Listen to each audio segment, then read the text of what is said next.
European Union leaders are meeting for a second day in Brussels. They are addressing soaring energy prices fueled by the war in Ukraine. Leaders discuss differences over whether to stop buying oil and gas from Russia. Meanwhile, the U.S. and the EU have created a joint task force aimed at reducing dependence on Russian energy exports. They also talked about how to dissuade China from lending its support to Russian President Vladimir Putin. On Thursday, President Biden met with leaders in a closed-door meeting. It's the first time a U.S. president had attended the meeting. Ambassador Stavros Lambrinidis joins us now to discuss more. He is the ambassador of the European Union to the United States. Sir, thanks for being with us. Poland and the Baltic states want an outright embargo on Russian energy exports. Germany and Belgium want something more gradual. This is a bit of a balancing act. What's the middle ground? May I start by thanking you, first of all, for putting the spotlight on the women and the children leaving, being forced to flee. And I'm saying this because I bet that Putin is hoping at some point we'll just get tired of the news and of looking at the pictures and we'll move on. But we won't. And the sanctions we've imposed on him, Americans and Europeans together, are historic and devastating. But we're also doing something that is much more devastating to him, which is that we are decoupling ourselves, certainly in Europe, from a dependence on Russian gas and oil. And this is a process that was kickstarted also in Brussels, as you mentioned, with the announcement of President Biden and President von der Leyen of the European Commission that 15 million cubic meters of gas will be, just this year, diverted from different places in the U.S. to Europe to substitute for Russian gas, and that about 50 billion of those CBMs will be coming through contracts from Europe to the U.S. in the next few years. That's about 1/3 of our total reliance on Russian gas. And of course, we're investing massively in Europe in renewable energy. We already are, massively powering our countries through that. This you will see going up dramatically. And of course, we'll be also focusing on energy efficiency, which is a huge issue, very, very effectively. So in the next few years, Russia will be fundamentally getting no exports of gas to Europe because we will have replaced that. And the US-EU cooperation is critical in this as well. Ambassador, Russia accounts for 45% of imports of oil into Europe. And you're talking about these important changes, but that's over the next few years. Infrastructure doesn't change overnight. What it can be done at this moment? Is it too late to wait for these changes, for the decoupling that you're talking about?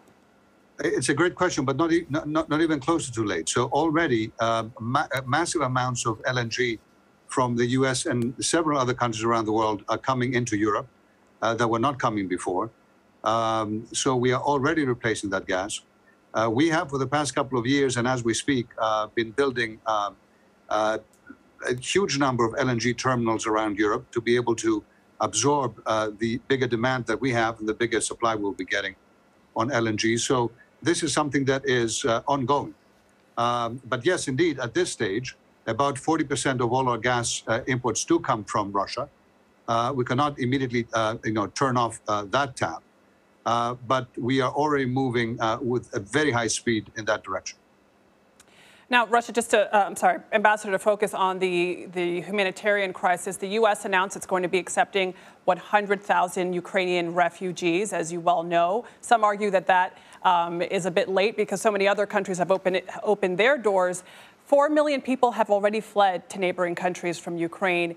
Is the EU ready to handle this influx, especially after we've seen so many refugee crises in recent years where Europe seems to be struggling to take care of this influx?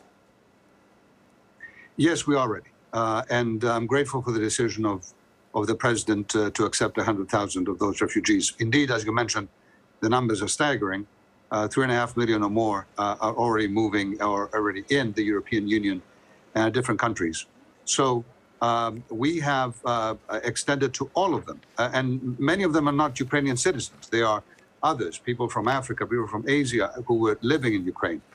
Extended to all of them temporary protection, which means that those children that you mentioned before, 50% of all those 3.5 million are children can go to school now in European schools immediately. It means that their mothers who are in Europe can work immediately, and it means that they all have free health care immediately, among many other things. We will not allow Putin to kill those people's spirit. He's trying to kill them on the ground, and many of them had to flee. But their spirit will not be killed. It's not being killed in Ukraine. Quite the contrary. We're seeing this every day with the resistance of the Ukrainian people. It's not going to be killed outside. And those children and those mothers will be back very soon, I hope, to a free Ukraine again. Mr. Ambassador, NATO has deployed additional forces to the front lines of NATO countries that are near where this conflict is going. It is an updated defense posture. Can you talk to us about this new strategy for defending Europe? Absolutely. This is one more major miscalculation of Mr. Putin's. He launched this war, let's have no illusions about it, both in order to try to extinguish Ukraine as an independent country, but much more broadly to try to change the way the peace order of the world is shaped, to create vast insecurity both in Europe and around the world, with other bullies willing to follow his example. Might is not right, and this is why we are fighting this. Now, he also was hoping to divide the European Union and NATO. Keep in mind, in Europe, we need to have 27 heads of state and government unanimously voting on sanctions for them to happen. In the US, you just need the president. Putin was clearly planning and hoping that at least one or two of our member states would say, no, let's not do it. Well, he awoke to a much harsher reality for him. But he was also hoping to divide NATO. And not only did he not do that, but now we are defending much more our eastern flank because we have seen the violence that Putin has indicated he's willing to unleash. You know, what is really, really, really interesting is that none of that massive accumulation of NATO forces existed before he invaded Ukraine. That lie, that somehow he was feeling threatened by NATO, that somehow Ukraine was a threat for him, well, that was, revealed in the grandest way when he decided to invade, in spite of the fact that he could have negotiated a security architecture to take care of his whatever concerns were legitimate, but certainly also of our concerns. Do not forget, he invaded Ukraine in 2014, the first time. This is not the first time that he invades. It was back then. And there was not even a claim back then that he was being threatened in any way. So now he's seeing a NATO that is stronger and more united. Now he's seeing an EU that is stronger and more united. Now he's seeing an American-European cooperation that has exceeded anyone's, recent historic memory. He's seeing the G7, so other countries around the world, also turning the screws on him. He has turned his legacy into the darkest legacy of any Russian president, I think, in recent history for his own people. Mr. Ambassador, thank you so much. Fascinating conversation. Appreciate your time, sir. Thank you so much. Thanks.